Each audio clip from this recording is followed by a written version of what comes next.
IMF এর হিসাব অনুযায়ী কিন্তু আমরা একটা ওভারভ্যালুড কারেন্সিতে কাজ করি। এই ডিভ্যালুয়েশন না করার ফলে শুধুমাত্র যে আপনি এক্সপোর্টারদের ক্ষতি করছেন তা কিন্তু না। Overvalued currency kills export. আপনি যখন একটা ওভারভ্যালুড কারেন্সি করবেন, আপনার এক্সপোর্ট সেক্টর তো যাবেই, এটা তো বন্ধ হয়ে শেষ হয়ে যাবে, এটার সাথে আপনার এগ্রিকালচারও শেষ হয়ে যাবে। পলিসি কনসিস্টেন্সি কতটা ইম্পর্ট্যান্ট একটা স্টেবল এক্সচেঞ্জ রেটের জন্য। বিজিএম এর মতন সংগঠন নাই, ওনারা কেউ বলতেও পারবে না, কিন্তু ওনারা জানেও না যে ওনাদেরকে ঠকানো হয়েছে। বাংলাদেশের কারেন্সি ফর ওনাদের হিসাবে লাস্ট 5 ইয়ার্স আমরা 25% ওভারভ্যালু। 1 কোটির উপরে আমাদের ওয়েজ আর্নার আছে, ওদেরকে আমরা ডিপ্রাইভ করেছি বছরের পর বছর ধরে। কিন্তু আমাদের পলিসি মেকারের ভিউটা কি? আপনাদের মনে আছে কিনা যে 2008-9 সালের দিকে ফক্সকন যে যারা আইফোন বানায়, তাদের ফ্যাক্টরিতে প্রায় 18 জন লোক সুইসাইড করার অ্যাটেম্প করছে, তার ভিতরে 13 জন লোক মারা গেছে, 5 জন লোক মারা যায় নাই, সে বিল্ডিং এর উপর থেকে লাফ দিয়েছে। এনপিএল এর মধ্যে 2 ধরনের আছে। একটা হলো আমরা রিসেন্ট যা দেখলাম যা খবর শুনলাম বিভিন্ন একটা টাইম ফ্রেমের কথাতে,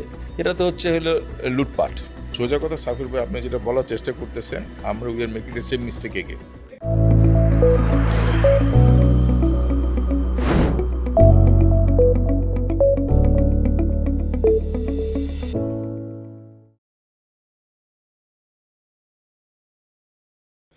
Assalamu alaikum and welcome to this special episode on exchange rates and export sustainability brought to you by BGMEA. আমরা অনেক দিন ধরে বিজিএমইএ এর কথা বলি, বিজিএমইএ এর কন্ট্রিবিউশনের কথা বলি, এবং আমরা যেটা জানি যে বিজিএমইএ তে যারা অ্যাসোসিয়েটেড আছেন প্রায় 3500-এর উপরে রেজিস্টার্ড ফ্যাক্টরি আছে, এবং তার উপরে আরও অনেকগুলো আনরেজিস্টার্ড ফ্যাক্টরি আছে। নট অনলি দ্যাট, ওনাদের কিন্তু প্রায় 4 মিলিয়ন এমপ্লয়মেন্ট ওনারা ক্রিয়েট করেছেন, এবং আমরা যে লাইভলিহুডের কথা বলি that is well above 15 million. আর যদি ইকোনমিক কন্ট্রিবিউশনের কথা বলি that is quite huge. 80%, more than 80% of export contribution comes from one single industry, সেটা হচ্ছে গার্মেন্টস ইন্ডাস্ট্রি। ওটার উপর যদি আমরা দেখা যায় উইমেন এম্পাওয়ারমেন্টের কথা বলি, উইমেনের কন্ট্রিবিউশন টু দ্য ইকোনমির কথা বলি, ওই জায়গাটাও কিন্তু একটা বড় ধরনের কন্ট্রিবিউশন এই ইন্ডাস্ট্রি আছে। যে পরিমাণ তারা কন্ট্রিবিউশন করে আসছে আমাদের ইকোনমিতে, সেই পরিমাণ কি আমরা ওনাদের ইস্যুসগুলোকেই রিজলভ করতে পারছি কি না, সেটা নিয়েও একটা ইস্যু আছে। এবং সবচেয়ে বড় একটা অবজারভেশন আমার আছে, যেটা এক্সচেঞ্জ রেট নিয়ে কথা বলতে বলা হয়, ইটস লাইক এ ওয়েদার। আমরা যখন ওয়েদার ইজ আনসার্টেন, কিন্তু বাংলাদেশের ক্ষেত্রে দেখা যায় যে exchange is like a weather, but যখন আমরা লোকজনকে জিজ্ঞাসা করি হাবভাব হচ্ছে সব কিছু জানে এক্সচেঞ্জের সম্বন্ধে, কিন্তু ম্যাক্সিমাম সময় দেখা যায় they don't have proper understanding of exchange rate and its implications on different variables. আমরা যেটা খাচ্ছি সেটার উপর এক্সচেঞ্জ রেট ইম্প্যাক্ট আছে, আমরা যেটা পড়ছি সেটার উপর ইম্প্যাক্ট আছে, আবার আমাদের যে ইকোনমিক যে ডিফারেন্ট প্যারামিটার্স আছে সেটার উপরেও কিন্তু এক্সচেঞ্জ রেটের ইম্প্যাক্ট আছে। কিন্তু আমাদের খুব কম লোকই এই ইকুয়েশনটা ভালো করে বুঝতে পারে। এবং রিসেন্টলি যে একটা ঘটনা ঘটেছে দ্যাট ইজ কোয়াইট অ্যালার্মিং, যেটা আমরা সাধারণত দেখি না। কোভিডের সময় একটা ঘটনা ঘটেছে, তারপর যদি আমরা দেখি হঠাৎ করে অনেক দিন কিন্তু 85 টাকা $2 এর টাকা ওয়াজ 85, হঠাৎ করে এটা জাম্প করে আজকের লেভেল 125-এ চলে আসছে। এই যে rapid devaluation of currency, was it good for our industry or hour nation or it is bad? এটার আন্ডারস্ট্যান্ডিং কিন্তু অনেকে নাই। আরেকটা ইন্টারেস্টিং ব্যাপার হচ্ছে যে আমরা যেটা অনেক সময় মনে করি যে গার্মেন্টস যারা ব্যবসায়ী যারা আছেন, ডিভ্যালুয়েশন মানে হচ্ছে they have a happy face. কিন্তু বাংলাদেশের যে কান্ট্রি কিন্তু ডিভ্যালুয়েশন হচ্ছে in a erratic manner probably, কিন্তু আমরা কি স্মাইলিং ফেসটাকে সবসময় দেখি আমাদের গার্মেন্টস ব্যবসায়ীদের মধ্যে? Not necessarily. সো আমাদের যে আজকে এপিসোডটা হচ্ছে, সেই এপিসোডে এই আননোন ফ্যাক্টসগুলো আমরা জানার চেষ্টা করব, যে আসলে এক্সচেঞ্জ রেটটা আমাদের ইন্ডাস্ট্রিকে হেল্প করছে কি না, এবং গার্মেন্টস ইন্ডাস্ট্রিজের সাকসেসটা অন্যান্য ইন্ডাস্ট্রি থেকে আমরা রেপ্লিকেট করতে পারি কি না। So with that bit of introduction, we have two respected guests for this today's program, and I would request briefly introduce yourself for the audience sake. Assalamu alaikum, and thank you very much for having me here in this podcast. I'm Professor Momin. I used to be a professor at the University of Dhaka, and I taught almost 42 years in Dhaka University, and I was the director of IBA. Primarily, last 32 years I have served at IBA, primarily teaching finance and related courses. And also, as a family-owned business, I'm an entrepreneur, and I'm also related to the RMG industry. A little bit introduction about me. Yes, sir. আসসালামাইকুম, আমার নাম সাইফুর রহমান। আমি chemical engineer. আমি এই pharmaceutical যে raw materials তৈরি হয় API, এটার একটা ছোটো অ্যাসোসিয়েশন আছে যেটার নাম BAIMA, Bangladesh API intermediate manufacturers association. সেই অ্যাসোসিয়েশনের প্রেসিডেন্ট। এখন এক্সচেঞ্জ রেটের বিষয়টা আমার জন্য কেন রিলেভেন্ট একটু বলেই, কেন আমরা এখানে, বিকজ আমরা ইন্ডিয়ার সাথে কম্পিট করি। তো সেই কারণে আমরা ফিল করতেছি যে এক্সচেঞ্জ রেটের একটা বড় ইস্যু আমাদের জন্য কাজ করতেছে। এই জন্য এই ডিসকাশনে thank you for calling me. Okay, বুঝতে পারছেন যে আমাদের চমৎকার দুইজন ডাইভার্সিফাইড ইন্ডাস্ট্রি থেকে দুইজন লোক এসছেন। সো আমরা যে নলেজটা আজকে গ্যাদার করবো বা আপনাদের কাছে জানতে পারবো আমাদের অডিয়েন্সের জন্য এবং আমাদের পলিসি মেকারদের জন্য, আমাদের একটা বড় অবজেক্টিভ হচ্ছে যে আজকে ডিসকাশনের মাধ্যমে আমরা এই মেসেজগুলো পলিসি মেকারদেরকে দিতে চাই। স্যার ইউর আমার অনারেবল স্যারও, so I call U S sir throughout the session so that audience understand. Sir, এই যে এক্সচেঞ্জ রেট যেটা আমি প্রথমে বললাম, everyone talks about it but not necessarily they do understand it or don't fully understand it এবং এটা ডাইনামিক্সটা কি। So আপনি যদি সিম্পল ওয়েতে এই এক্সচেঞ্জ রেটটা কি বোঝায় এবং এটার ইমপ্লিকেশনস কি আমাদের ইন্ডাস্ট্রিতে এবং আমাদের দেশে, এটা যদি ছোট্ট করে আপনি একটু বোঝাতে পারেন। আচ্ছা, একদম সাধারণভাবে যদি বলি, আমাদের দেশের আমরা বেশ কিছু জিনিস নিজেদের দেশে তৈরি করি আর কিছু জিনিস আমরা বিদেশ থেকে আমদানি করি। যখন আমরা বিদেশ থেকে কোনো কিছু আমদানি করি তখন আমাদের একটা বৈদেশিক মুদ্রা দরকার। এই বৈদেশিক মুদ্রাটা আমরা পাবো কোথার থেকে? এই বৈদেশিক মুদ্রা আমরা পেতে পারি হচ্ছে যদি আমরা কোনো কিছু রপ্তানি করি। তাহলে পরে সে রপ্তানিটা আমরা দুই ধরনের রপ্তানি করি বাংলাদেশের ক্ষেত্রে। একটা হচ্ছে আমরা কিছু পণ্য রপ্তানি করি, যার মধ্যে পোশাক শিল্প একটা, আর রপ্তানি করি হচ্ছে শ্রম, যেটাতে আমাদের দেশের শ্রমিক ভাইরা দেশে বিভিন্ন দেশে কাজ করেন, আমরা ম্যান পাওয়ার এক্সপোর্ট করি। এই দুই মাধ্যমে আমাদের দেশে ফরেন কারেন্সি আসে। এছাড়া আসে ফরেন ডাইরেক্ট ইনভেস্টমেন্টের মাধ্যমে, যেটা খুবই ইনসিগনিফিকেন্ট, আর আসে ফরেন এইড, লোন, গ্র্যান্ট, এগুলোর মাধ্যমে। এই টাকাগুলো দিয়ে আমরা কী করি? এই টাকাগুলো দিয়ে আমরা ইম্পোর্টকে ফাইন্যান্স করি। যদি আমার ইম্পোর্ট করতে হয় তাহলে আমার এক্সপোর্ট লাগবে।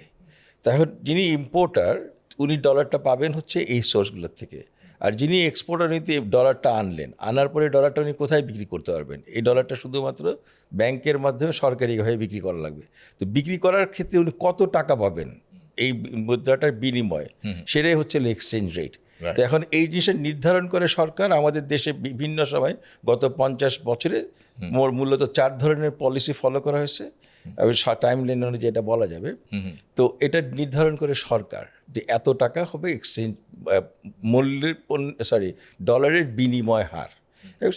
আশেপাশে একটু ফ্ল্যাকচুয়েট করে, বাট এইটাই এটা প্রয়োজনীয়তা কি আগেই বললাম যে যদি আপনাকে ইম্পোর্ট করতে হয় এক্সপোর্ট করতে হবে। যদি আপনি এক্সপোর্ট না করতে পারেন, আপনি যদি সক্ষমতা হারান, তাহলে পরে আপনি ইভেনচুয়ালি ইম্পোর্ট করার সক্ষমতা হারাবেন, কারণ আপনি আদারওয়াইজ আপনি কীভাবে টাকাটা আসবে, রাইট? এত যদি আপনার প্রশ্ন উত্তর হয়ে থাকে। না, দ্যাটস ফাইন। এখানে যদি আমরা একটু স্পেসিফিকলি জিজ্ঞেস করি, why exchange rate is so important for garment sector which contributes 80% of our total export? এটা গার্মেন্ট সেক্টর না, এনি এক্সপোর্টারের জন্য ইম্পর্টেন্ট। রাইট। আচ্ছা, এটা গার্মেন্ট এক্সপোর্ট। এখন আমাদের দেশে শুধু গার্মেন্টের এক্সপোর্ট হয়েছে। চায়নাতে সেই রকম শুধু একটা সেক্টর তো না, hundreds and thousands of sectors আছে, সাব সেক্টরস আছে। আপনি চায়নাতে ওরা শুরু করছে হয়তো একটা প্রোডাক্ট বা 2টা প্রোডাক্ট, 10টা প্রোডাক্ট দিয়ে এককালে তারা গাড়ির স্পেয়ার পার্টস তৈরি করতো। এখন তাদের দেশের গাড়ি আমাদের দেশে আমরা আনি, BYD, এককালে তারা কম্পিউটারের স্পেয়ার্স বিক্রি করতো, ফোনের স্পেয়ার্স বিক্রি, এখন আমাদের Xiaomi নানা ধরনের জিনিস বিক্রি করি। তো not necessarily garment sector. Garment sector বললে একটা ভুল ব্যাখ্যা দেওয়া হবে। বাংলাদেশ থেকে এক্সপোর্ট করতে গেলে, যে কোনো দেশ থেকে এক্সপোর্ট করতে গেলে এক্সচেঞ্জ রেটটা খুবই ইম্পর্টেন্ট ব্যাপার। কেন আমি বুঝাই, মনে করেন যে আমি যে জিনিসটা বিক্রি করছি, যে আমার ক্রেতা সেটা আন্তর্জাতিক পর্যায়ের ক্রেতা। We are buying raw materials internationally, we are selling hour products internationally.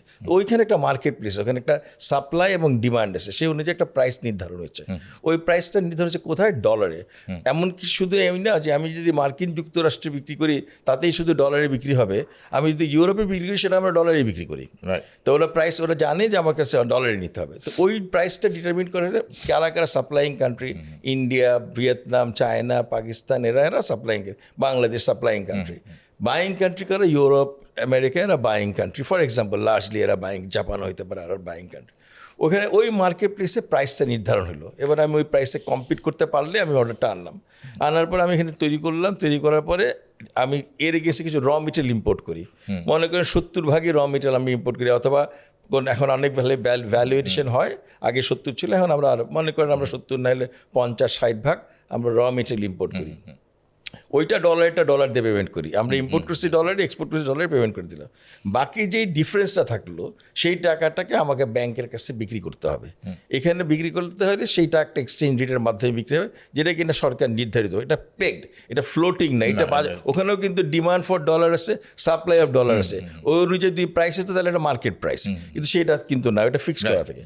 তো এখন ওই জিনিসটা তার জন্য ইটস ইম্পর্টেন্ট, যদি এখন আপনি বেশি টাকা পান তাহলে পরে এবার কিরম এক্সপোর্টারের রেভিনিউ বেশি, কম টাকা পান বিনিময় হার হিসেবে, তাহলে পরে এক্সপোর্টারের রেভিনিউ কম, যে কারণে এই জিনিসটা অল দ্য মোর ইম্পর্টেন্ট। সেটা হলে যদি আমরা যে 30-40 বছরের বাংলাদেশের এক্সপোর্টের ইতিহাস দেখি, তাহলে পরে দেখবো যে আমরা উত্তর কিন্তু আমাদের প্রত্যেকটা কস্ট লোকাল কোম্পানির টাকায় ইনফ্লেশন অ্যাডজাস্টেড, সেটা এনার্জি বিল হোক বা অন্যান্য সব কিছু, কিন্তু এক্সচেঞ্জ রেটটা যেটা বিশাল সময় মোটামুটি একই জায়গায় ছিল, ওটা কিন্তু ইনফ্লেশন অ্যাডজাস্টেড না। তো অতএব এই হচ্ছে আমাদের সক্ষমতা কমছে, আন্তর্জাতিক বাজারে আমরা আমাদের বাজার স্থিতি মানে আমাদের বাজারের প্রতিযোগিতা হারতেছি। This is what is happening. Excellent. Saifur, আপনাকে আসার আগে আমি লাস্ট একটা কোশ্চেন করতে চাই এটার উপরে স্যার। সেটা হচ্ছে একটা কথা আছে যে ডিভ্যালুয়েশন হলেই গার্মেন্টস এক্সপোর্টারদের মধ্যে বা যে কোনো এক্সপোর্টারের মধ্যে হাসি ফুটে, এটা কতটা সত্যি? না, সত্যি ততক্ষণ পর্যন্ত যদি সত্যিকার অর্থে ডিভ্যালুয়েশন হয়। এখন যদি মনে করেন এই যে আপনি একটু আগে আপনার ইন্ট্রোডাকশনে বলছিলেন দ্যাট আমরা 85-এর কাছাকাছি একটা বিরাট সময় ছিল, তারপরে হঠাৎ করে 122 বা এখন 122 হয়েছে। তো যখন 82-তে এই এক্সচেঞ্জ রেটটাকে ডিপ্রেস করে রাখা হয়েছিল, তখন আসলে কি আমাদের এক্সচেঞ্জ রেট যেটা পারচেসিং পাওয়ার প্যারিটি অনুযায়ী যা হওয়া উচিত সেটা কি তা ছিল? তার থেকে তো অনেক কম ছিল। ফলে কোনো এক্সপোর্টার গার্মেন্ট কোনো এক্সপোর্টারের মুখে হাসি ফুটার কোনো কারণ নেই। কিন্তু যদি এখন আপনি এটাকে মার্কেট রেট অ্যাডজাস্ট করেন, তাহলে পরে হয়তো হাসি ফুটতে পারে। এবং সেই হাসি ফোটাটা শুধু এক্সপোর্টারের লাভ না, সেই হাসি ফোটাটা দেশের লাভ। কারণ হচ্ছে that money will be reinvested in the country, more and more sector will be interested to coming in to be an exporter, এবং তাহলে পরেই শুধুমাত্র এক্সপোর্ট লেড গ্রোথ হতে পারে, আদারওয়াইজ সম্ভব না। আই থিঙ্ক চমৎকার স্যার। এই যে আমরা অনেক সময় যেটা করি, ওভার সিম্পলিফাই করি। হ্যাঁ, যে সিম্পল একটু নলেজ আছে, ডিভ্যালুয়েশন হলেই মানে এক্সপোর্টারের বেনিফিট পাবে, ইম্পোর্টাররা লস করবে। It's not always the case. আমাদের ওইটাও মাথায় রাখতে হবে স্যার, যেটা একটু আগে বললেন, দ্য গ্যাপ বিটুইন ইনপুট, আমার যদি ইম্পোর্টটা হয়, ফরেন ইম্পোর্টটা হয় 70 বা 80%, তো ভ্যালুয়েশন কিন্তু খুবই লিমিটেড। সো আমার এই ডিভ্যালুয়েশনে ইম্প্যাক্টটা পড়বে কিন্তু নেট ওই 20-30%-এর উপরে, not necessary. So I think চমৎকার এক্সপ্লেনেশন দিয়েছেন স্যার। এখন সাইফুর ভাই আপনার কাছে আসে, you are operating in a different industry, pharmaceutical industry. আমরা যে এক্সচেঞ্জ রেটের কথা বললাম, এটার যে ভোলাটিলিটির কথা যেটা স্যার বললো, এটার কিন্তু ইম্প্যাক্ট কিন্তু আপনার ইন্ডাস্ট্রিতেও পড়ে, সেটা র মেটেরিয়ালও পড়ে, আপনার এপিআই প্রোডাক্টসের উপর পড়ছে। সো আপনাদের ক্ষেত্রে এটা কতটা সেন্সিটিভ? আসলে আমি জিনিসটাকে এইভাবে বলতে চাই যে শুধুমাত্র এক্সপোর্ট সেক্টর না, এটা হচ্ছে ট্রেডেবল সেক্টর। ট্রেডেবল এবং নন ট্রেডেবল এই জিনিসটা কিন্তু একটু ডিফাইন করা দরকার। নন ট্রেডেবল সেক্টরটা কি সেটা আগে বুঝি।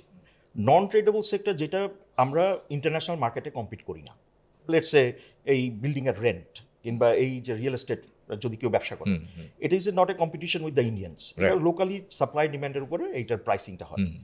ভার্সেস ট্রেডেবল সেক্টরটা কি, যেমন আমরা যে কাজটা করি, আমরা একটা মেটেরিয়াল তৈরি করি, সেই ইম্পোর্টেড র মেটেরিয়াল দিয়ে হোক, লোকালি র মেটেরিয়াল দিয়ে হোক, কিন্তু এই মেটেরিয়ালটা কম্পিট করতেছে একটা চাইনিজ প্রডিউসারের সাথে, একটা ইন্ডিয়ান প্রডিউসারের সাথে। ইন্টারন্যাশনালি কিন্তু আমরা লোকাল মার্কেটেও কম্পিট করতেছি। এখন আমরা যদি এইটাকে এই এক্সচেঞ্জ রেটটা যদি মিসঅ্যালাইন্ড হয়, যেটা টেকনিক্যাল শব্দ, এটা যদি মিসঅ্যালাইন্ড হয়, সেক্ষেত্রে এই সমস্ত ট্রেডেবল সেক্টরই এফেক্টেড হয়।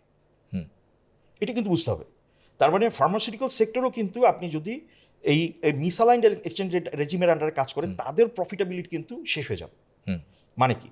মানে হচ্ছে যে আমার এই লোকাল যেই প্রাইসগুলো, লেটস সে ইলেকট্রিসিটি আর ওয়েজেস, স্যার যেটা বললেন, ওয়েজেস কিন্তু is a very big part, electricity bill, এগুলো সবই কিন্তু ইনফ্লেশন অ্যাডজাস্টেড।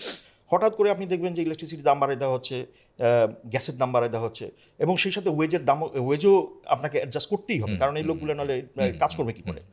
তো সেই প্রেশারটা যখন আসতেছে, আপনি আপনার এই লোকাল কস্ট কম্পোনেন্টগুলো বাড়তেছে, বাট যখন আপনি দেখবেন ইন্ডিয়ান কিংবা চাইনিজরা তাদের ইনফ্লেশনের সাথে টাকাটা যখন অ্যাডজাস্ট করে তারা পাচ্ছে, so they are becoming more competitive, আমরা কিন্তু লেস কম্পিটিটিভ হয়ে যাচ্ছি। এখন এই এক্সচেঞ্জ রেটটা যদি আপনি গ্র্যাজুয়ালি না করে হঠাৎ করে শক দেন, মানে যেটা এই 2022-23 যেটা হইলো, এবং IMF-এর ইন্টারভেনশনের পরে তো অলমোস্ট 20% 30%-এর মতো ডিভ্যালু করা হইলো, এইখানে কিন্তু সবাই ক্ষতিগ্রস্ত হয়েছে। ট্রেডেবল সেক্টরে একজন মনে করেন একজন কথা আমাদের মতো যে স্মল ম্যানুফ্যাকচারার যারা আছে তারা এবং গার্মেন্টস সবাই কম বেশি এফেক্টেড হয়েছে, কারণ সে কিন্তু ওই যে এক্সচেঞ্জ রেটের যে শকটা, হঠাৎ করে শকটা, এটা সবাইকে করছে কীভাবে, সেটা ক্যাশ ফ্লোর উপরে, কিংবা আপনার যে লোন লাইবিলিটিস আছে সেটার উপরে আপনি একটা সার্টেন অ্যামাউন্ট অফ লিমিট পান, সেই লিমিটটা ধরেন তো বাংলাদেশি টাকায়, সেটা তো আর US ডলারে না। যখন আপনার এক্সচেঞ্জ রেটটা হঠাৎ করে যখন এরকম একটা শক করে, তো আপনার ওই যে পারচেস করার ক্যাপাসিটি এটা কিন্তু সেই পরিমাণ কমে যায়। সো এই হঠাৎ শকটা হলো is a very difficult issue for everyone. একটা কোশ্চেন করি একটা মাঝখানে, সেটা হচ্ছে আপনাদের ক্ষেত্রে ফার্মাসিউটিক্যালের ক্ষেত্রে এই যে ইম্পোর্টেড র মেটেরিয়াল থাকে, এটা what percentage of the total?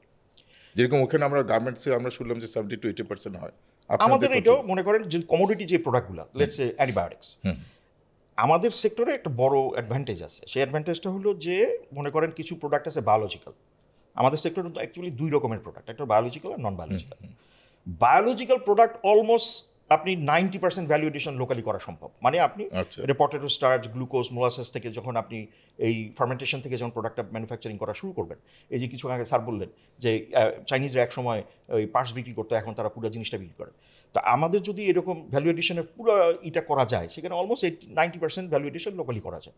তো সেক্ষেত্রে ইম্পোর্টের ওই বায়োলজিক্যাল প্রোডাক্টগুলোর ইম্পোর্টের ডিপেন্ডেন্সি অত বেশি থাকে না।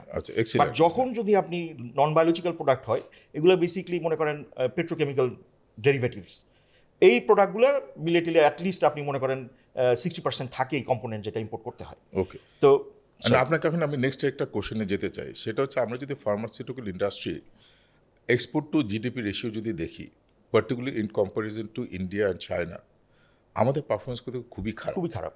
এইটার ব্যাপারে আপনার কি বক্তব্য? দেখেন, আমি এটা খুবই ডেঞ্জারাস একটা সিচুয়েশন, আমরা মানে কালেকটিভলি কেউ কখনো এটা আলাপ করতেছি না। আমরা শুধুমাত্র দেখি যে খুব নমিনাল নাম্বারে যে আমাদের export 40 billion 50 billion, and we feel good about it, and is dangerous. আপনি এক্সপোর্ট টু জিডিপি রেশিও যদি অ্যাজ এ হোল দেখেন, and we are doing very bad. কীরকম, 2013 সালে আমাদের এক্সপোর্ট টু জিডিপি রেশিও ছিল প্রায় 20, সে একই সময় ইন্ডিয়ারও ছিল অ্যারাউন্ড 20, সেই 20 থেকে ইন্ডিয়ার এখন 25-28 পর্যন্ত চলে গেছে।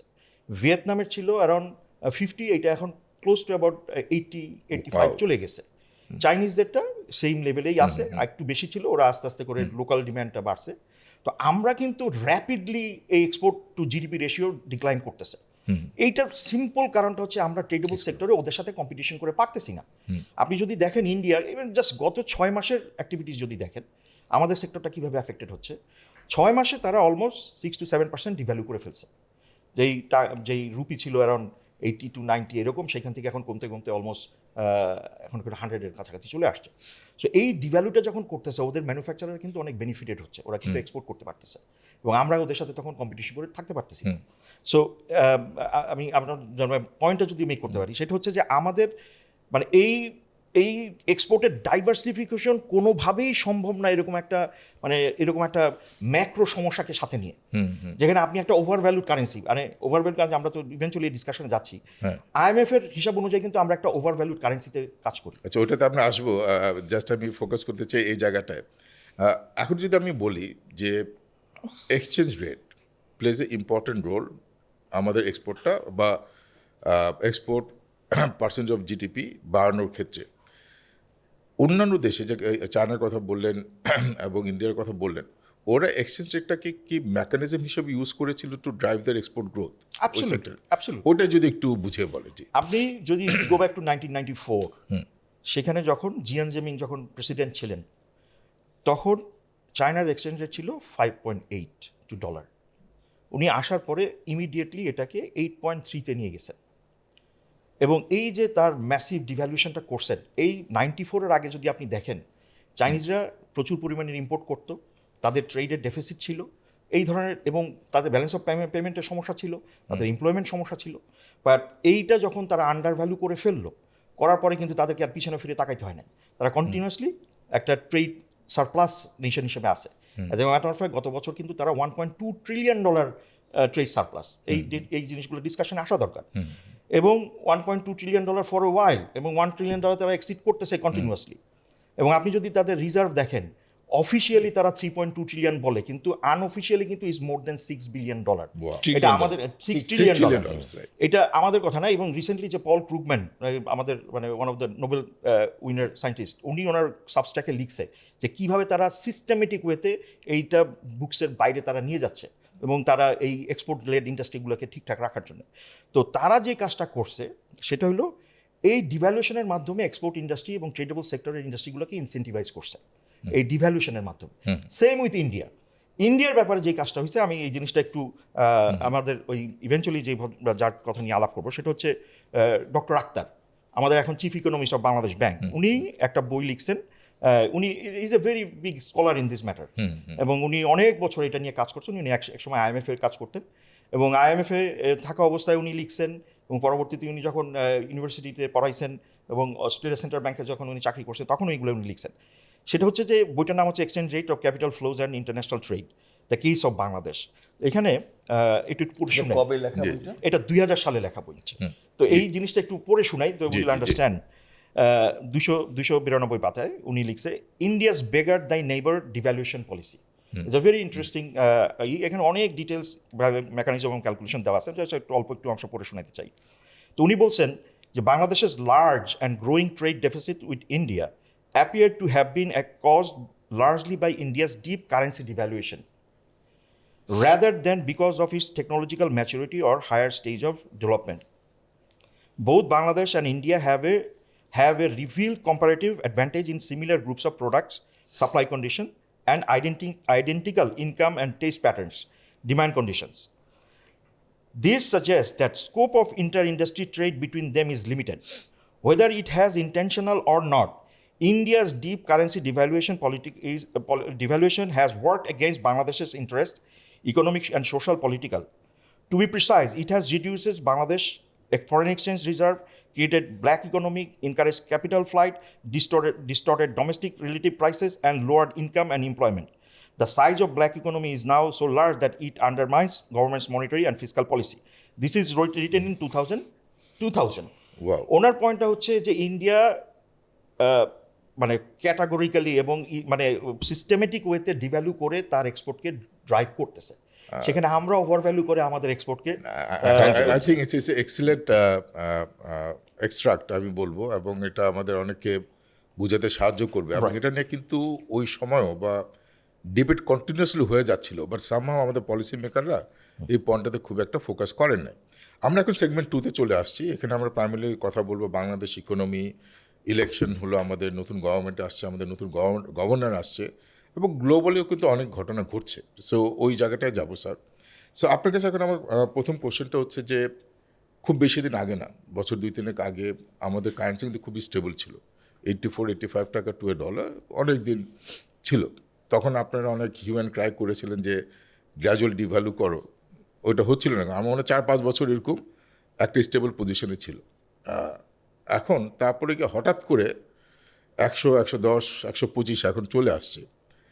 এই যে র্যাপিড ডিভ্যালুয়েশন, এটা থেকে আপনাদের লার্নিংটা কি? মানে did it help you at all? আর যদি হেল্প না করে থাকে, আমরা কি লার্নিং নিতে পারি যাতে এই ধরনের সিচুয়েশন নেক্সট টাইম না হয়? দেখেন, সাইফুল সাহেবের কথা থেকে বোঝা যায় যে ডিভ্যালুয়েশনটা কন্টিনিউয়াসলি করা দরকার ছিল, এবং সেইটা হলে সহনীয় পর্যায়ে থাকতো সবসময়। না করে কি হয়েছে, না করে একটা এমন একটা পরিস্থিতি তৈরি করা হয়েছে যেখানটায় এক্সপোর্টাররা কন্টিনিউয়াসলি লস্ট, অ্যান্ড এর কিউমুলেটিভ লসেস যদি চিন্তা করেন, যেটা আপনার গত 15 বছর 2006 থেকে নিয়ে 2024 পর্যন্ত একটা স্টাডি করা আছে, যেখানটায় আমরা দেখি যে $1 মিলিয়ন যিনি এক্সপোর্ট করেন অ্যানুয়ালি, 15 বছরে $15 মিলিয়ন এক্সপোর্ট করছে, ওনার কারেন্সির কারণে 75 crore টাকার উপরে উনি লস করেছেন। তো এখন মনে করেন বিজিএমের যে, এর আগে একটু কারেকশন বলি, আমি একটা হাইপোথেটিক্যাল কেস হিসেবে বলছিলাম 80% ইম্পোর্ট হয় 70% বা 80%, এটা কিন্তু এত সোজা না কথাটা। আমরা বলি রেডিমেড গার্মেন্ট সেক্টর বা আরএমজি সেক্টর, বাট এটা আসলে আরএমজি অ্যান্ড টেক্সটাইল সেক্টর। এবং এখানের মধ্যে অনেক আরএমজি ম্যানুফ্যাকচার আছেন, ওনার একটা কম্পোজিট ফ্যাক্টরি, উনি সুতা তৈরি করেন, উনি সুতা থেকে কাপড় বানান, কাপড় থেকে প্রসেস করেন, কাপড়ের গার্মেন্ট বানান, আর অন্যান্য অ্যাক্সেসরি। যে যত বেশি অ্যাক্টিভিটি করে তার ভ্যালুয়েশন তত বেশি। ফর এক্সাম্পল, আমাদের দেশের নিটওয়্যার সেক্টরে বেশিরভাগ ম্যানুফ্যাকচার হচ্ছে কম্পোজিট ফ্যাক্টরি। তো তার মানে তারা সুতা ইম্পোর্ট করে আনেন, ফিনিশ গার্মেন্ট পাঠান, সেখানে কিন্তু ভ্যালুয়েশন অনেক বেশি। আচ্ছা, আবার যদি মনে করেন কিছু কিছু সাবসেক্টর আছে, যেমন যেখানে হয়তো জ্যাকেট আমরা বানাই, সেখানে সমস্ত কম্পোনেন্টগুলো বিদেশ থেকে আসে, ফ্যাব্রিক বিশেষ করে, আর অন্যান্য অ্যাক্সেসরিজ আমরা এখানে বানাই, সেখানে আমাদের হয়তো রিটেনশন কম। তো এটা ঢালাওভাবে বলা যাবে না এটি 70% ও 50%, এটা it varies from subsector to subsector. এটা একটা জিনিস বলে রাখি।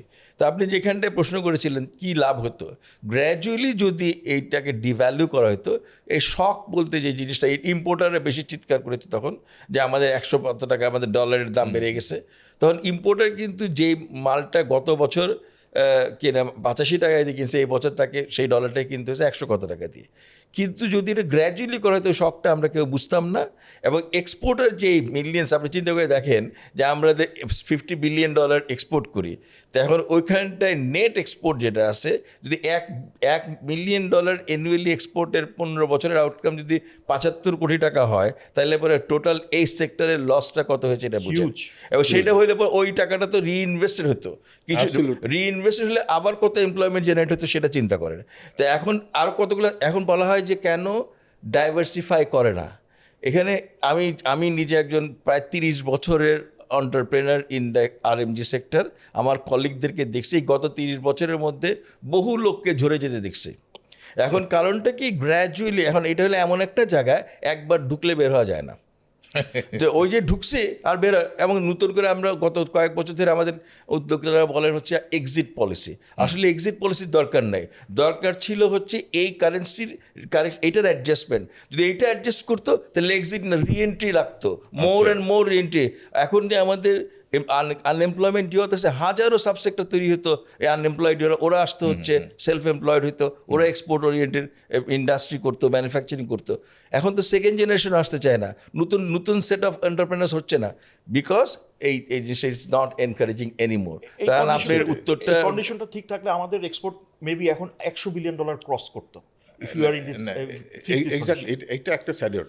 আমার আরেকটা অবজারভেশন আছে, এই যে এই পিরিয়ডে অনেকে যারা বড় ধরনের এক্সপানশনে গিয়েছিল, আপনি যেটা ডাইভার্সিফিকেশনের কথা বলছেন, এক্সপানশনে গিয়েছিল, স্পিনিং মিল বানাতে গিয়েছিল, ম্যাসিভ লেভেলে কিন্তু এলসি খোলা হয়ে গেছে। All on end sudden your project cost going up by 30% 40%, project তো ওইখানেই তো ফেল মেরে যাচ্ছে। এরকম কিন্তু অনেক সিক ইন্ডাস্ট্রি কিন্তু আমি দেখেছি এই সেক্টরে, আমি টেক্সটাইল এবং গার্মেন্টস দুটোকে মিলে বলবো, সিক হয়ে গেছে simply because of this abrupt devaluation. So anything abrupt economy doesn't work. So আমার কথা হচ্ছে এটা সার্টেন গ্রুপকে হয়তো হেল্প করতে পারে সার্টেন মোমেন্টের জন্য, বাট এটা ওইভাবে হেল্প করে না সেটা। সো আমি ওইটারই পয়েন্টে আসতেছি স্যার আপনার কাছে, পলিসি কনসিস্টেন্সি কতটা ইম্পর্টেন্ট একটা স্টেবল এক্সচেঞ্জ রেটের জন্য? Extremely important. আমি আপনাকে একটা কথা বলি, আপনি একজন এন্টারপ্রেনার, সিইও ছিলেন বহু বছর কোম্পানি, তো যখনই আপনি একটা স্ট্র্যাটেজিক ডিসিশন নেন, আমরা ইকোনমিক্সে বলে স্যাটিরাস প্যারিবাস কন্ডিশনস, মানে all other things remaining constant. এখন কোন জিনিসটা কনস্ট্যান্ট থাকতেছে? গভর্নমেন্টের পলিসি। যেমন আপনি আমাদের বাংলাদেশে গত 50 বছরে এক্সচেঞ্জ রেট কোন সময় ফিক্স ছিল, কোন সময় মানে পেক ছিল, কোন সময় বলা হয়েছে ফ্লোটিং, কিন্তু আসলে ফ্লোটিং না, অ্যাডজাস্টেড ম্যানিপুলেটেড ছিল, অথবা ইন্টারভেন্ট ছিল, এটসেট্রা। এরকমভাবে অন্য যত পলিসি বলেন, এনবিআর এর পলিসি বলেন, ইম্পোর্ট পলিসি বলেন, যত ধরনের পলিসি, সকল পলিসি কিন্তু inconsistent, over the period of time change করে ফেলে। তো ফলে ইনভেস্টার কিন্তু একটা লং টার্ম ইনভেস্টমেন্টের কথা চিন্তা করে, এটা লোকাল ইনভেস্টার হোক, এটা ফরেন ইনভেস্টার হোক, সেটা লং টার্ম ইনভেস্টমেন্টের কথা চিন্তা করে তার প্রজেক্টটাকে বানায়। যেই মুহূর্তে পলিসির ইনকনসিস্টেন্সি আসে, তখন কিন্তু সঙ্গে সঙ্গে ওর কারণে প্রজেক্টটা ভায়াবিলিটি লুজ করে। তো অতএব policy consistency is very extremely important. আর যে কথাটা বলা হইলো, আমাদের আসলে অন্যদের নতুন করে হুইল আবিষ্কার করার কোনো দরকার নেই। চায়নার এক্সাম্পলটা দেখলেই হয়, ওই দিকে তাকাইলে ওরা কি করছে ওটা ওই পথে হাঁটলেই কিন্তু আমরা এতদিন আমাদের গরিবই চলে যেত, সব ধরনের সেক্টর চলে যেত। এমপ্লয়মেন্টের মানে আপনি এখন তো আন্ডার এমপ্লয়েড, তখন এবার হয়তো আপনাকে হয়তো ফরেন ওয়ার্কার এমপ্লয় করার মতন দরকার হতো, এরকম পরিস্থিতি হতো। চায়না যদি ফ্যাক্টরি অফ দ্য ওয়ার্ল্ড হয়, গত 30 বছর আমার 1/10 ফ্যাক্টরি অফ দ্য ওয়ার্ল্ড হওয়া উচিত ছিল।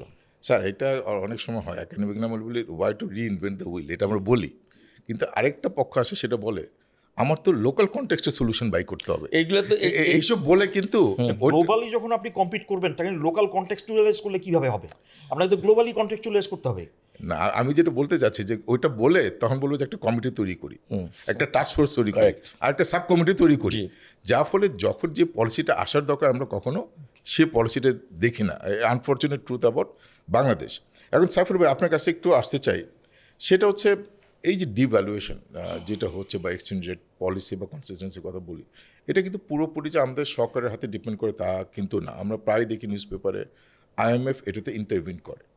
সো এটার ব্যাপারে আপনার কমেন্ট কি? এবং আরেকটা ফলো আপ কোশ্চেন এটার সাথে, IMF-এর যে recommendations about exchange rate versus আমাদের গভর্নমেন্টের ভিউ, ওখানে কি কোনো গ্যাপ আছে কিনা?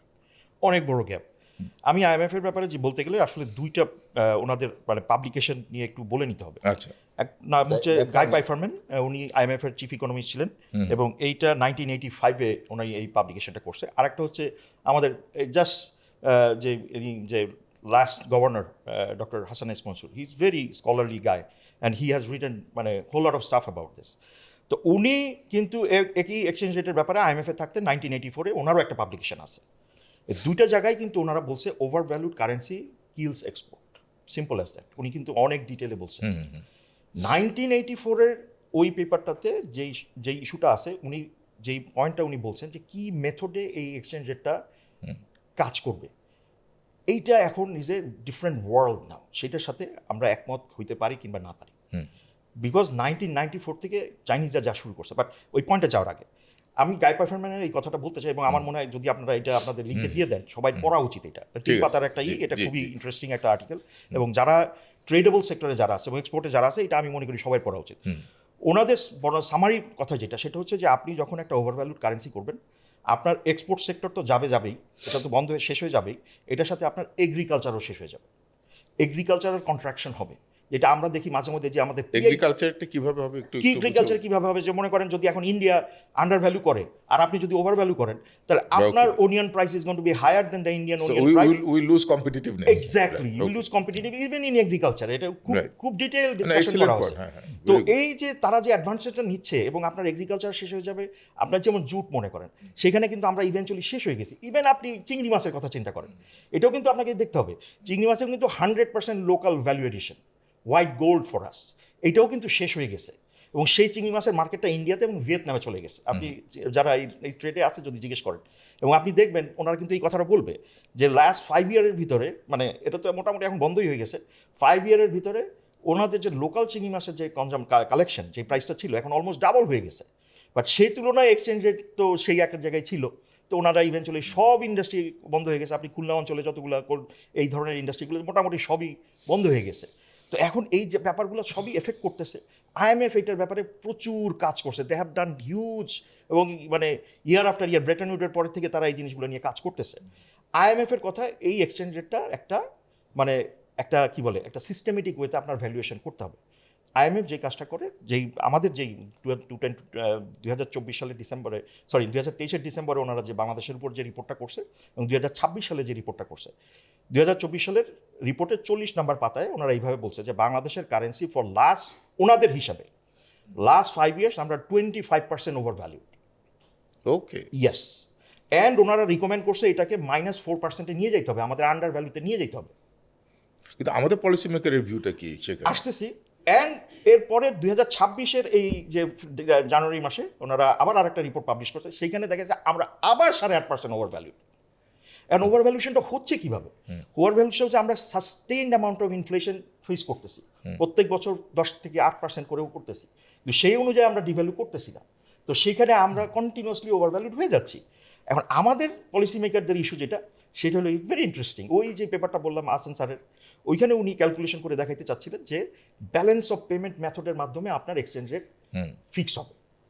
বাট চাইনিজরা কী করে, চাইনিজরা যে মডেলটা ফলো করে সেটাকে বলে BEER, behavioural equilibrium exchange rate. আপনার ফান্ডামেন্টাল ইকোনমিক অনেকগুলো ভ্যালুর উপরে বেস করে তারা এই করে, এবং এটা নিয়ে ওনারা আর্গুমেন্ট করে, এই জন্য IMF ওনাদের সাথে পারে না। আবার ইন্ডিয়ানটা করে PPP বেসিসে, পারচেস পাওয়ার প্যারিটি বেসিসে। যদি পারচেস পাওয়ার কমে যায় সেই অনুযায়ী কাজ করে। আপনি দেখবেন যে কন্টিনিউয়াসলি ওদের ডিভ্যালুয়েশন হচ্ছে এবং central bank continuously dollar purchase করছে। As a matter of fact last মান্থে কিন্তু প্রায় $8 billion central bank RBI purchase করছে। সো এইগুলো কিন্তু সবই তাদের এক্সপোর্টকে এই করার জন্য। এবং এইটার সাথে আরেকটা পয়েন্ট যেটা অ্যাড করতে হবে, যে চাইনিজদের সাথে চাইনিজরা কিন্তু একটা থিওরি ম্যানেজ বা করে, আমি এইটাও যদি আপনারা লিঙ্কে দিয়ে দেন, চাইনিজ ডেপুটি গভর্নর শিয়াও জিলিন, ওনার লেখা আর্টিকেল, উনি BIS এ খুব সুন্দর একটা আর্টিকেল লিখছেন। সেইখানে খুব ইন্টারেস্টিংলি বলছে, এই আর্টিকেলটা 2010 সালে পাবলিশ হয়েছে। এই আর্টিকেলটা লেখা হয়েছে ওই যে ফক্সকনের যে একটা ঘটনা ঘটছে, আপনাদের মনে আছে কিনা, যে 2008-9 সালের দিকে ফক্সকন যে যারা আইফোন বানায়, তাদের ফ্যাক্টরিতে প্রায় 18 জন লোক সুইসাইড করার অ্যাটেম্প করছে, তার ভিতরে 13 জন লোক মারা গেছে, 5 জন লোক মানে মারা যায় নাই, সে বিল্ডিংয়ের উপর থেকে লাফ দিছে। তো কারণটা হচ্ছিল যে তাদের যে লাইভলিহুডের যে সেটা তাদের হচ্ছিল না, and they are very depressed, এবং এই জায়গা থেকে এই ঘটনা ঘটে। তো তখন উনি এটা লিখছে যে ওয়েজকে যদি সাপোর্ট করতে হয়, এখন আমাদের যে ঘটনা ঘটছে, আমাদের কন্টিনিউয়াসলি ওয়েজ বাড়াইতে হচ্ছে ইনফ্লেশনের সাথে, এখন সেটা যদি বাড়াইতে হয়, ওনারা যে কথাটা বলছে সেটাকে এক্সচেঞ্জ রেট দিয়ে সাপোর্ট দিতে হবে। এটাকে ওনারা বলতেছে Lewis turning point. Unless and until সমস্ত ইকোনমি, সমস্ত এমপ্লয়েবল যে ইয়ত আছে, তাদেরকে যতক্ষণ এমপ্লয় না করা যাবে ততক্ষণ পর্যন্ত এক্সচেঞ্জ রেট দিয়ে ইন্ডাস্ট্রিকে সাপোর্ট দিতে হবে, ট্রেডেবল ইন্ডাস্ট্রিকে। So they have got that. বাংলাদেশের সমস্যা হচ্ছে সেন্ট্রাল ব্যাংকের পলিসিটা হচ্ছে আমরা BOP মেথডে যাব, আমাদের কাছে বেশি যদি আমরা যে এক্সপোর্টের যদি ইম্পোর্ট বেশি হয়, কিংবা ইম্পোর্টের যদি এক্সপোর্ট বেশি হয়, যেই কাট অফ পয়েন্ট হবে ওইটাতেই দিব। তো এই জায়গায় আমরা একটা বড়সড় ডিস্টরশন কন্টিনিউয়াসলি করতেছি, বিকজ আমরা we R continuously facing inflation. তো আমাদের এই সমস্যাটা ক্রিয়েট হচ্ছে, এবং IMF এটার সাথে অ্যাগ্রি করতেছে না, এবং তারা কন্টিনিউয়াসলি এটা নিয়ে সমস্যা। এখানে একটা অবজারভেশন আমি শেয়ার করতে চাই, সেটা হচ্ছে ধরেন আমরা চায়নার ক্ষেত্রে, চায়না কিন্তু গ্লোবাল ডিভ্যালুয়েশন গেমে পার্টিসিপেট করতে পারে বা ইনফ্লুয়েন্স করতে পারে। ও যদি US ট্রেজারি বন্ড কেনা কমায় দেয় বা বাড়ায় দেয়, ওটা দিয়েও কিন্তু সে একটা করতে পারে। ওইটা ক্ষমতা কিন্তু আবার বাংলাদেশের নাই। বাংলাদেশ চাইলে ওই গেমটা খেলতে পারে না।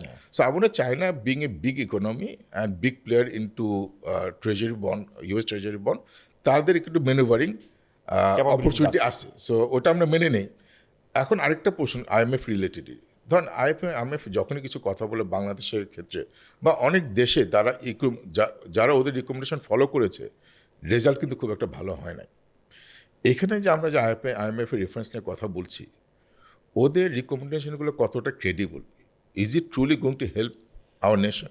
এখন আমি IMF এর রিপোর্টটা পড়ছি, 3টা রিপোর্টে 24, 25, 26 যে কটা রিপোর্ট আসছে, আমি আসলে এমন কোনো কিছু দেখি নাই that is detrimental for our economy. তাদের কয়েকটা জিনিসের মধ্যে দেখেন, মেজর যে আইটেমগুলো নিয়ে ওনারা বারবার বলে, সেটা হচ্ছে এক্সচেঞ্জ রেট এবং রিজার্ভ, এবং আমাদের ট্যাক্স GDP রেশিও, এগুলো কিন্তু মেজর ইস্যু। যেসব দেশে ফেল করছে সেই সব দেশেও যেমন IMF বকাবকি করে মানুষ, আমাদের দেশের লোকও বকাবকি করে, বাট রেশনালাইজ করতে হবে তো যেই কথাগুলো বলতেছে।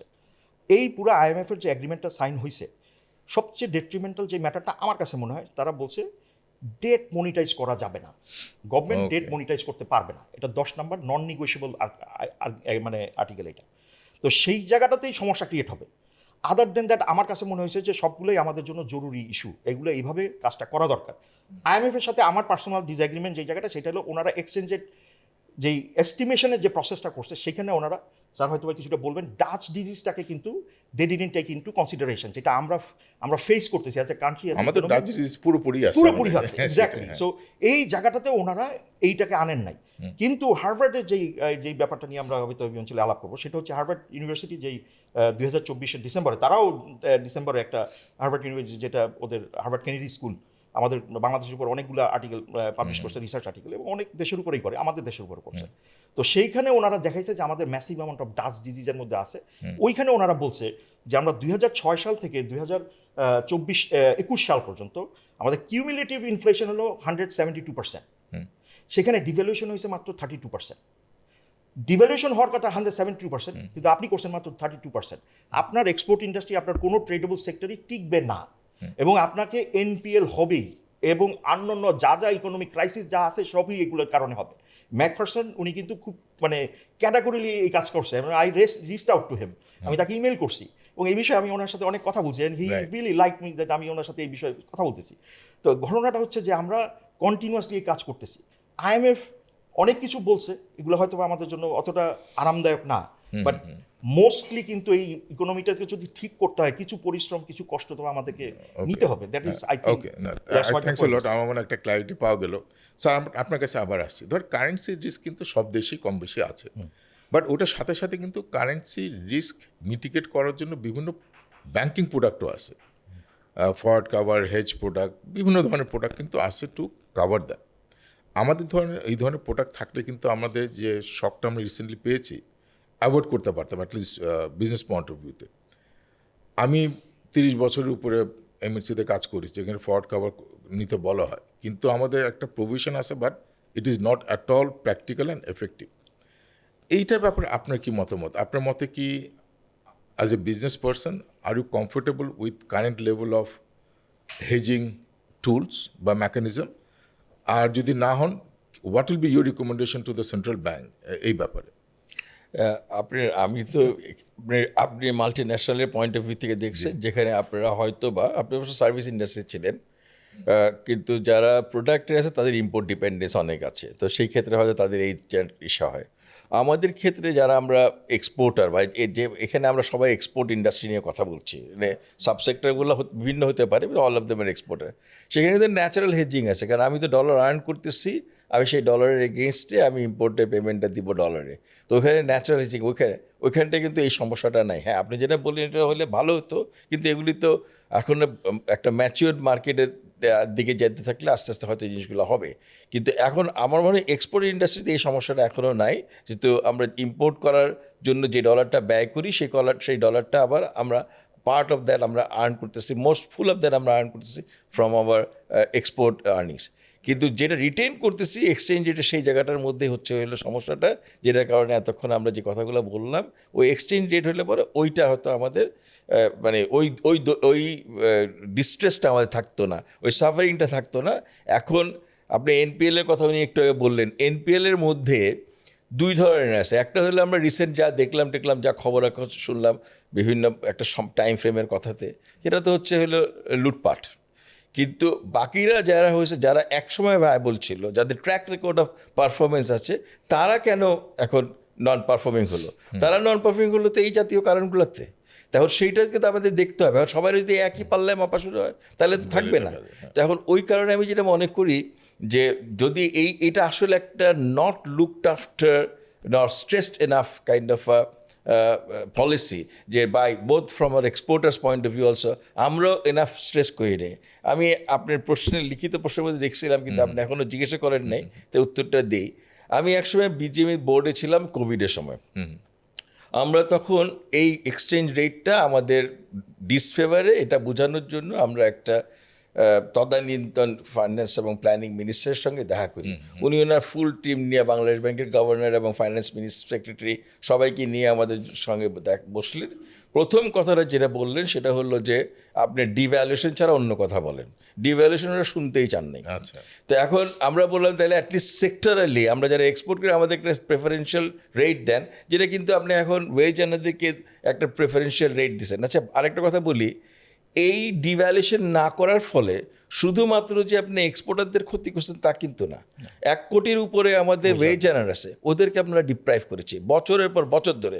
ওদের কোনো বিজিএমের মতন সংগঠন নাই, ওনারা কেউ বলতেও পারবে না, কিন্তু ওনারা জানেও না যে ওনাদেরকে ঠকানো হয়েছে, এবং 1 টাকা 2 টাকা ঠকানো হয়নি, প্রচুর টাকাটা ওনাকে ঠকানো হয়েছে, এবং এই ঠকানোটা হয়েছে স্টেট লেভেল থেকে। তার জন্য ইনফর্মাল চ্যানেলে আসছে। যখন গত তত্ত্বাবধায়ক সরকারের সময় যখন এটাকে ইনসেন্টিভাইজ করলো, তখন কিন্তু দেখেন রেমিটেন্স আর্নিং অনেক বেড়ে গেল। তো এই যে জিনিসটা মানে সিস্টেম্যাটিক্যালি কিন্তু দেশের বিশাল ক্ষতি হয়েছে just because of this following a policy, যেটা শুনতেই রাজি হন নাই ওনারা, যে বেশিরভাগ সময় পলিসি মেকাররা, পলিটিশিয়ান হোক অথবা গভর্নমেন্ট ব্যুরোক্রেসি হোক, না শুনতেই রাজি হন নাই।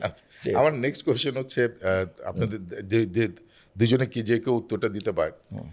এই যে ট্রাম্প ট্যারিফ একটা বেনিয়া চলতেছে সারা পৃথিবীতে, আজকে একরকম কালকে আরেক রকম, এটার ইম্প্যাক্ট কি বাংলাদেশের এক্সচেঞ্জ রেটে আছে? অবশ্যই না। থাকলে কিভাবে আছে এটা একটু যদি অল্প করে বুঝিয়ে বলেন। আমরাকে ইন্ডিয়া থেকে আমাদেরকে কিন্তু এই জিনিসটা দেখতে হবে। ট্রাম্প যখন ট্যারিফ দেওয়া শুরু করছে, প্রেসিডেন্ট ট্রাম্প যখন শুরু করলেন, এটা বোধহয় এপ্রিল মাসে উনি ঘোষণা করলেন, এরপরের থেকে কিন্তু ইন্ডিয়া কন্টিনিউয়াসলি ডিভ্যালু করতেছে। এই তাদের ইন্ডাস্ট্রিগুলোর সক্ষমতা ধরে রাখার জন্য তারা ডিভ্যালু করতেছে। Right. But on the other hand আমাদের এখানে দেখেন লোন অ্যান্ড বিহোল্ড 222 টাকার নিচে আর যাওয়া যাবে না। এটা কি হবে? ইনফ্লেশন হয়ে যাবে, এই হয়ে যাবে, সেই হয়ে যাবে, এগুলো হচ্ছে।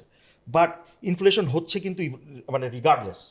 তো আমাদের উচিত ছিল এই ট্যারিফের অ্যাগেনস্টে আমাদেরও এরকম একটা রেসপন্সে আসা দরকার ছিল, যে আমরা এই অ্যাটলিস্ট এইভাবে এক্সপোর্টার থেকে সহযোগিতা করি। কেন?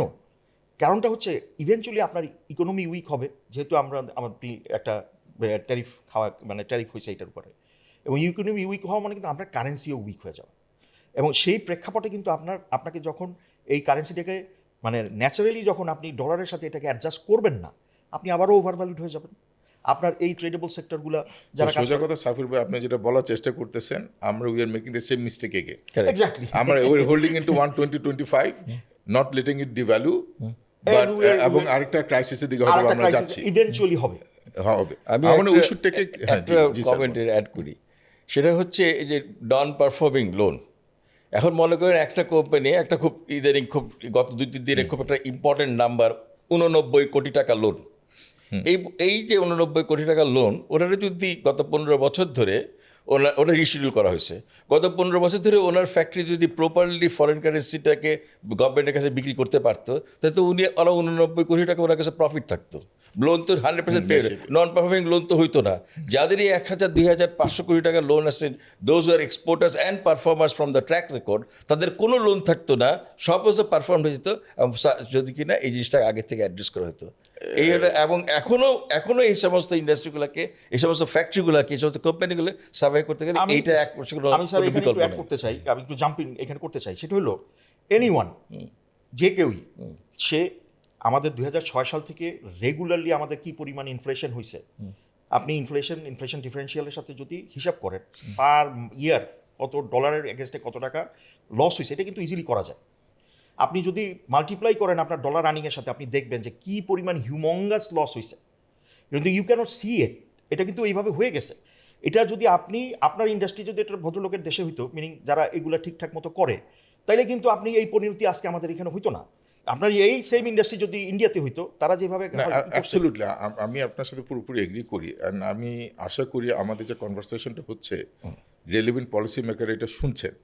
বাট আমি যদি ওনাদের সাইড নিই অ্যাজ এ ডেভিল অ্যাডভোকেটস, ওনাদের সাইড নিয়ে ওনার সাধারণত ওনারা যেটা বলে থাকেন, ভাই ইনফ্লেশন বাড়বে, হ্যাঁ আমি যদি ডিভ্যালু করি ইনফ্লেশন বেড়ে যাবে, এটা তো একটা ইনফ্লেশন ইজ এ এই কথা বলে পুরো এই যে আপনি যে কথাগুলো বললেন, এটা কিন্তু ডাইলিউট হয়ে যাচ্ছে।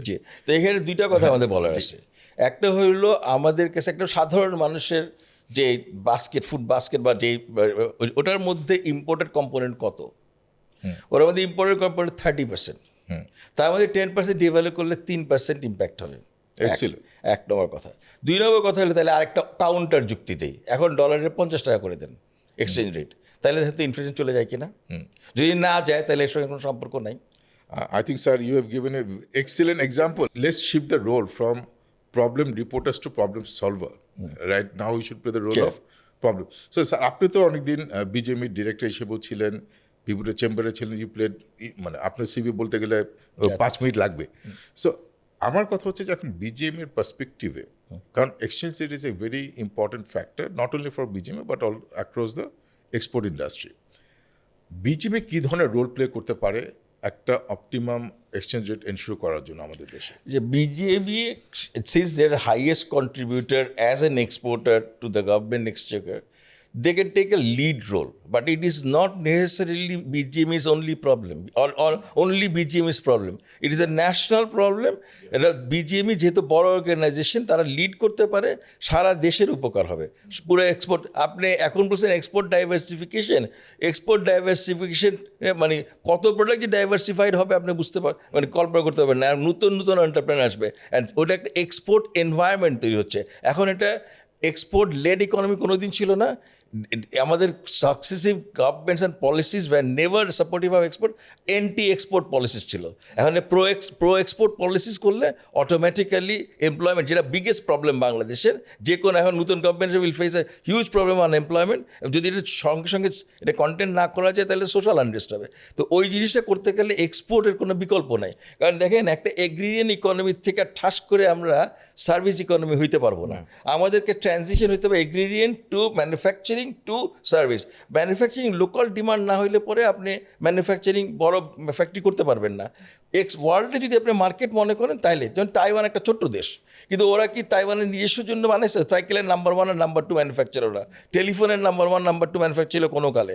তো ওরা কীভাবে পারছে ওয়ার্ল্ডকে মার্কেট মানে? They created a world class product and the capacity economies of স্কেলের ফুল অ্যাডভান্টেজ দিতে পারছে যখন গ্লোবকে চিন্তা করছে। বাংলাদেশে চিন্তা করলে ওই শুধুমাত্র স্পিড টিড এই জাতীয় ড্রিঙ্কিংয়ের গ্লোবাল বিশাল ফ্যাক্টরি করতে পারবেন, অন্য কিছু পারবেন না, কারণ হচ্ছে যে কনজামশন নেই। গ্লোবরে চিন্তা করলে তখন পারবেন। সেটা এক্সপোর্ট লেড গ্রোথ হইতে হবে, তাইলেই এমপ্লয়মেন্ট জেনারেট হবে। এমপ্লয়মেন্ট জেনারেট হলে পরে লোকাল ডিমান্ড বাড়বে, আবার ফার্দার লোকাল ইম্পোর্ট সাবস্টিটিউটিভ ইন্ডাস্ট্রি হবে। সাকসেসিভলি পাকিস্তান আমল থেকে এই দেশে ইম্পোর্ট সাবস্টিটিউশনকে প্রাধান্য দেওয়া হয়েছে, ইম্পোর্ট এক্সপোর্ট ওরিয়েন্টকে প্রাধান্য দেওয়া হয়নি। মনে করে কোনো এক সময় থেকে গার্মেন্ট ইন্ডাস্ট্রি হলো প্রথম ম্যানুফ্যাকচার্ড প্রোডাক্ট যেটা আমরা এক্সপোর্ট করি। এই পলিসিটা আগাগোড়া করা উচিত ছিল। যদি আপনি চায়নার দিকে দেখেন, তার আগে কোরিয়া দেখেন, তার আগে তাইওয়ান দেখেন, তার আগে জাপান দেখেন, সবাই এক্সপোর্ট ওরিয়েন্টেড ইকোনমি দিয়ে তাদের গ্রোথটা ওইভাবে হয়েছে। এবং আমাদের দেশে এটা বোকামি হচ্ছে যে আমরা এক্সপোর্টকে আমরা যে প্রাধান্য দিচ্ছি না, মনে করতেছি যে এটা মানে ইভেন্চুয়ালি আমরা ক্ষতি করছি। একটা সময় কিন্তু প্রচুর এক্সপোর্ট ইনসেন্টিভ দেওয়া হতো। না, ইনসেন্টিভের দরকার নেই, অ্যাবসলিউটলি কোনো ইনসেন্টিভের দরকার নেই। আপনি ওয়েজেসও পারে, ওয়ার্কারও বেশি বেতন পাবে, ইনসেন্টিভও দরকার নেই, আপনি এটা কারেক্ট করেন। এটা ইনফ্লেশন অ্যাডজাস্ট করলেই ঠিক হচ্ছে না, এক্সিলেন্ট। এখন আমি সাইফুল ভাই আপনার কাছে আসি। আমি যেটা জেনেছি কিছুদিন আগে আপনার একটা বিজিএম এর সাথে একটা সেমিনার করেছিলেন, অ্যান্ড ওই সেমিনারে একজন chief economist of central bank came and presented that paper. আপনি ওইটার কী কী রিকমেন্ডেশন এসছে সেটা যদি আমাদের সাথে ব্রিফলি শেয়ার করেন অ্যাজ এ ওয়ে ফরওয়ার্ড। এখন যেটা ওয়ে ফরওয়ার্ডে যাওয়ার আগে আসলে ওর সমস্যাটা কোথা থেকে তৈরি হচ্ছে এটা একটু দেখা দরকার। কারণ এইটা যদি আমরা না বুঝি সমস্যাটা কোথা থেকে এই জিনিসটা আসছে, সমস্যাটা সমাধান হবে না। তো এই সমস্যাটা কোথায় তৈরি হয়েছে, এটা হার্ভার্ড ইউনিভার্সিটি কিন্তু তারা তাদের এই যে রিপোর্টটা করছে, অনেক বড় একটা রিপোর্ট, সেখানে তারা লিখছে। এবং আমি ওই রিপোর্টটা বাংলাদেশের উপরে, এটা বাংলাদেশের উপরে, মানে স্পেসিফিকলি বাংলাদেশ 24 সালে এবং এক্সচেঞ্জ রেটের উপরে। তো এখানে ওনারা কি বলছেন আমি এটা একটু পড়ে শোনাই, অনেক লম্বা, যাই হোক সেখান থেকে পড়ছি যে this raises the question of what led B B and nations কি economic policy maker bracket finance, commerce, BB, and planning went astray. There may be multiple answers, but one factor stands out.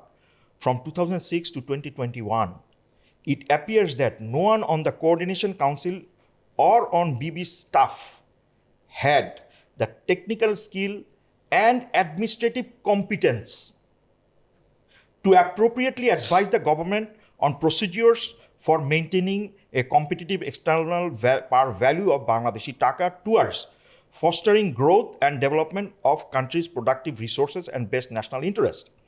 The evidence clearly shows that BB did not maintain a competitive external par value of taka, nor were their actions did it take the best national interest. For Bangladesh to recover and move forward, this gap in oversight needs to be addressed. এই জায়গায় আমাদের যে technical incompetence আছে এটা কিন্তু ওনারা বলছে। এই পুরো সাইফুল ভাই, আপনাকে আমি চ্যালেঞ্জ করতে পারি না, চ্যালেঞ্জের জায়গা না। এখন সমস্যাটা সমাধান কি? আমাদের ইন্ডাস্ট্রি এবং এক্সপোর্ট যারা করি তাদেরকে ইউনাইট হইতে হবে এবং এই জিনিসটাকে না, আমি আপনার সমস্যাতেই থাকি। এইটা যে বলা হলো আমি একটা ডিফারেন্ট পার্সপেক্টিভ নিয়ে আসি, যেটা আমরা দেখেছি বাংলাদেশে এটা খুব বেশি হতে, আমি ইন্ডিয়াতেও দেখছি এখন হতে, এবং এটা ইউএসএতে হচ্ছে। সেটা হচ্ছে ডিস্টর্টিং দ্য নাম্বারস। আমি যতই কম্পিটেন্ট হই, আমি যদি পলিটিক্যাল ইনফ্লুয়েন্সের নাম্বার ডিস্ট্রিবিউট করা শুরু করি, ইকোনমিক নাম্বার, সেক্ষেত্রে তো কোনো মডেল কোনো কিছু কাজ করবে না। আইএমএফ কিন্তু সে কথা বলছে, আমি বলছি, কিন্তু আমি হার্ভার্ডের যে কথাটা বলছে, উই আর ইনকম্পিটেন্ট। এখন incompetent because of what? Incompetent, if it is incompetency because I cannot read the number, it's a true incompetence. But if it is because of the numbers are being manipulated, the number itself is not right. It's not right. So আমরা garbage in garbage out, number যদি manipulated হয়, outcome of that will be also manipulated. So anyway, আমি এখন যে জায়গাটা সলিউশনের দিকে focus করতে চাই, আপনি ওই যে বিজিএম এর সেমিনারটা যেটা করেছিলেন, ওখান থেকে 2-3টে কি রিকমেন্ডেশন এসেছিল, এটা যদি highlight আমাদের করেন। যেটা রিকমেন্ডেশন ছিল যে আমাদের ম্যানুফ্যাকচারাররা সবাই ইউনাইটেড ওয়েতেই এই জিনিসটা ডিসকাশনে যাইতে হবে। আমরা Okay. মেইন স্টেক হোল্ডার, আমাদেরকে পলিসি লেভেলে, বিশেষ করে বাংলাদেশ ব্যাংকে পলিসি লেভেলে এবং গভর্নমেন্টের সাথে এই ডিসকাশনে থাকতে হবে ইউনাইটেড ওয়েতে। কারণ এই জিনিসটা কিন্তু আপনি সবার জন্য- কিভাবে করবেন? ওই যে স্যার যেটা একটু আগে বললো, উনি বলে যে সবকিছু কথা বলে ডিভলিউশন ছাড়া সবকিছু কথা না, বলে। এখন তো সেই regime আর নাই। এখন তো- আগের রিজিমের কথা ছিল, এখনকার তো ওনাদের হয়তো এখন এটা হয়তো সেই নাও হতে রেজিম পারে। নাই এবং বাংলাদেশ ব্যাংকেও এমন একজন চিফ ইকোনমিস্ট আসছেন যিনি এই এক্সচেঞ্জ রেটকে ইনফ্লেশনের সাথে অ্যাঙ্কর করতেছেন না। ওইখানে আগে যারা মানে চিফ ইকোনমিস্ট যারা ছিলেন, নাম বলতেছি না, কিন্তু আমি ওনাদের সবগুলো লেখাই পড়ছি, সেখানে ওনারা কন্টিনিউয়াসলি ইনফ্লেশনকে এই এই এই এক্সচেঞ্জ রেটের সাথে অ্যাঙ্করিং করছেন। এখন এই সমস্যাটা হচ্ছে যারা এখন আসছেন তারা অনেক বোঝেন এবং মনসুর সাহেবও অনেক বুঝছেন এই ব্যাপারটা নিয়ে। আমাদেরকে এই ডিম্যান্ডটা ক্রিয়েট করতে হবে যে আমাকে একটা ফেয়ার ভ্যালু দিতে হবে। আসলে ফেয়ার ভ্যালুর মেকানিজমটা কি সেটা নিয়ে ডিসকাশন হতে পারে। সেটা এই 4-5টা যে প্রসেস আছে কোনটা আমাদের জন্য রাইট সেটা নিয়ে আপনি করতে হবে। আমরা কোনো কিছুই বলতে চাচ্ছি না যেটা এভিডেন্সের বাইরে, কোনো কিছু বলতে যেটা সাইন্টিফিক না, বাট আপনাকে এই এই এই এক্সচেঞ্জ রেটটাকে যে সামহাও ইনফ্লেশনের সাথে কোনোভাবে একটা অ্যাডজাস্টমেন্টে আসতে হবে, আদারওয়াইজ আমরা কেউ টিকবো না। এই কথাটাই আক্তার সাহেব আচ্ছা, বলছেন। That's fine. এখন আমি স্যারের কাছে আসতে চাই। স্যার, এখন আমাদের একটা ইলেক্টেড গভর্নমেন্ট এসছে, এবং এটার সাথে সাথে আমাদের কিন্তু বড় ধরনের পলিসি লেভেলে রুলগুলোতে চেঞ্জ আসছে। আমাদের নতুন গভর্নরও এসছে। এখন do you foresee significant shift in their policies? এবং what would be your recommendation to this new team to deal with this exchange rate and all?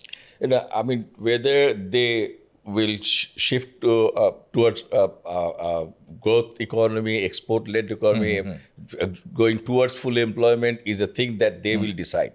এখন কিন্তু করতে হবে কি, এটার কোনো বিকল্প নাই। তো এখন আপনি যদি চিন্তা করেন, আমি একটা গার্মেন্ট ম্যানুফ্যাকচারের কথা বলি। গার্মেন্ট ম্যানুফ্যাকচারের কন্ট্রোলে কি আছে? ওনার ওয়েজেসগুলো ডিটারমিন করে গভর্নমেন্টের একটা পে স্কেল, সেখানে কমপ্লাই করতে গেলে আমাকে ওটা হতে হয়। ইলেকট্রিসিটি এনার্জি কস্টগুলো রেট করে গভর্নমেন্ট ঠিক করে। এরকমভাবে কস্ট সাইডের যতগুলো এলিমেন্ট আছে প্রত্যেকটাই ইজ রেগুলেটেড এবং ইনফ্লেশন অ্যাডজাস্টেড। কিন্তু রেভিনিউ সাইডে buyer price internationally price determine করলো। এখন আমি যেই রেটে বিক্রি করতেছি ডলারটা, সেই রেটটা গভর্নমেন্ট ডিটারমিন করে। তো সেই ক্ষেত্রে তো মিসম্যাচ হয়ে যাচ্ছে।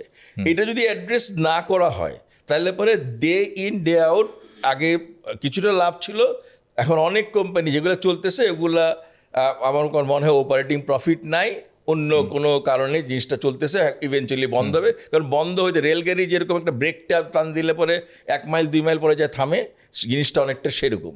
তো অতএব বন্ধ হইতে সময় লাগবে, কিন্তু আসলে দের ইজ ভায়াবিলিটি ইজ গন। সেই কারণে যেটা আমরা আজকে যেহেতু মূল বিষয়টা হচ্ছে এক্সচেঞ্জ রেট, আমি মনে করি এটা ইমিডিয়েট এটার একটা অ্যাড্রেস করা দরকার। এবং নতুন গভর্নমেন্ট যদি এমপ্লয়মেন্টকে জাম্প স্টার্ট করতে চান তাহলে পরে এটার কোনো বিকল্প নাই। কারণ ইভেনচুয়ালি অলরেডি বন্ধ কারখানাগুলো চালু করতে গেলে এটা লাগবে, প্লাস অন্যান্য আরও সহায়তা লাগবে। নতুন করে যদি ইম্পেটাস আসতে হয় ইকোনমির মধ্যে, এই জায়গাটা এটার মধ্যে কাজ করতেই হবে। Okay, now let's shift the gear a bit. হ্যাঁ, আপনাকে একদিনের জন্য গভর্নর বানিয়ে দেওয়া হলো। ওনাকে পারে না আপনি একদিনের জন্য, একদিন আপনি হলেন, একদিন সাইফুর ভাই হলো। হচ্ছে what one policy decision you take? আমি জেনারেলি যেটা বলবো সেটা হচ্ছে যে আমি বলি রিইনভেন্টিং তো হুইল তো দরকার নাই। আমরা যদি কোনো একটা দেশে আমাদের ইমাম মানি আর কি, আচ্ছা, হ্যাঁ, তাইলে পরে এক্সপোর্টের ক্ষেত্রে ইমাম মানতে হবে হচ্ছে চায়নাকে। কারণ ওনারা কি করছেন দেখে ওই কাজটুকুন করেন। আমি মনে করি এক্সপোর্ট লেড গ্রোথ ইকোনমি হইলে পরেই আমাদের দেশের এমপ্লয়মেন্টের বিরাট অংশটা এসে হবে। আমি নতুন প্রজন্মকে বলবো আমি সারা জীবন 40 বছর 42 বছর মাস্টারি করছি। আমার ছাত্ররা সবাই মাল্টিন্যাশনাল কোম্পানির চাকরি করতো, কিন্তু করতে চাইতো। I was the only one at IBA যারা সবসময় বলে আসছি, at least don't seek employment, at least be self employed. যার এই ফলশ্রুতিতে অনেক স্টার্ট আপ কোম্পানি হয়েছে, যদিও সেগুলো সব সার্ভিস সেক্টরে হয়েছে। আপনি অনেক নাম করা স্টার্ট আপ বাংলা এসে আছে, যেগুলো আমাদেরই ছাত্ররা। কিন্তু কথাটা হলো ম্যানুফ্যাকচারিংও লাগবে। ম্যানুফ্যাকচারিং ছাড়া কেন, আমার লার্জ স্কেল ম্যান পাওয়ার কিন্তু স্কিল না। ওরা কিন্তু আপনি টেকনোলজিক্যালি আপগ্রেড করতে পারবেন না, এআই যুগে আপনি ওইখানটায় ওই জায়গাতে নিতে পারবেন না। অতএব লার্জ স্কেলকে এমপ্লয় করতে গেলে লার্জ স্কেল ম্যানুফ্যাকচারিং ফেসিলিটি লাগবে। এটা করার জন্য ওই পলিসিগুলোকে অ্যাডাপ্ট করতে হবে। এক্সিলেন্ট সাইফুল ভাই। আমি যেটা করতে চাই, ইনফ্লেশন নিয়ে এত এত এত স্ট্রেস তো কিছু নাই। There are inflation countries they are facing 40%, 50%, আর্জেন্টিনার মতো কান্ট্রি করতেছে, টার্কি এগুলো তো আছে। লাগতেছে। বাট আমাদেরকে ইনফ্লেশন টার্গেটিং না করে আমাদেরকে এমপ্লয়মেন্টটাকে টপ প্রায়োরিটিতে নিতেই হবে। যে কোনো সেন্ট্রাল ব্যাংক আপনি যদি দেখেন, সবার ইথোসের ভিতরে দুইটা জিনিস তারা মেনটেন করার চেষ্টা করে, এমপ্লয়মেন্ট এবং ইনফ্লেশন। এবং আমেরিকাতে কিন্তু ফেডে কিন্তু টার্গেট করাই, এটা কংগ্রেসের দেওয়া টার্গেট, যে তাকে 2% আনএমপ্লয়মেন্ট মেনটেন করতে হবে এবং 3% ইনফ্লেশনের নিচে থাকতে হবে। সে যদি না পারে তাহলে কিন্তু দেয়ার ফেলিওর। ইকোনমির প্রথম কথা হলো ইনফ্লেশন আর আনএমপ্লয়মেন্ট ইনভার্সলি কোরিলেটেড। তা আপনি যদি এত বিশাল একটা আনএমপ্লয়মেন্ট নিয়ে বসে রয়েছেন আর ইনফ্লেশনের চিন্তা থাকবেন, তাহলে তো আর হয় না। আমাদের youth segment it's a big segment, হ্যাঁ, and they are going to be the game changer hopefully. আমাদের জেন জি আসছে, জেন আলফা আসছে।